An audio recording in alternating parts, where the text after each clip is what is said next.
চুরাশিতম আন্তর্জাতিক সেঞ্চুরি, 53তম ODI century, greatest ODI cricketer. আয়োজনে বলেছিল কোহলি নাকি ফুরিয়ে গেছে, আজ আবার প্রমাণ করে দিলেন কোহলি মানে ক্লাস, কোহলি মানে কনসিস্টেন্সি।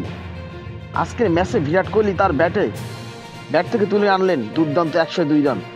শুরু থেকে যেন ব্যাটটা কথা বলছিল। প্রথম বল থেকে তার চোখে ছিল শুধু একটা লক্ষ্য, জয়ের পথে দলকে এগিয়ে নিয়ে যাওয়া। ইনিংসের শুরু থেকে তিনি খেলেন ধৈর্য নিয়ে, একটা একটা বল দেখে বুঝে শট সিলেকশন করলেন।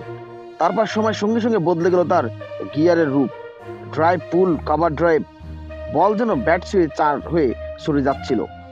ক্রিজে দাঁড়িয়ে কোহলি আজ দেখালেন সময় বদলায়, চ্যালেঞ্জ আসে, কিন্তু কিংরা কখনো ফর্ম হারায় না। 102 রানে এই মাস্টার ক্লাস ইনিংস ছিল নিখুঁত টাইমিং, দারুণ ফুটওয়ার্ক, আর ছিল সেই পুরনো আগ্রাসী কোহলি যে খেলতে এলে বোলারদের ঘুম উড়ে যায়। স্টেডিয়ামে হাজারো দর্শক উঠে দাঁড়িয়ে অভিবাদন জানালেন তাকে, আর কোহলি হেলমেট খুলে ব্যাট উঁচু করে যেন বললেন, আমার কাজ এখনো শেষ হয়নি।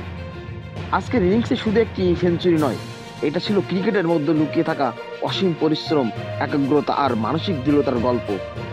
বিরাট কোহলি আরো একবার নিজেকে সিংহর গর্জন বদলে দিল, I am still the king.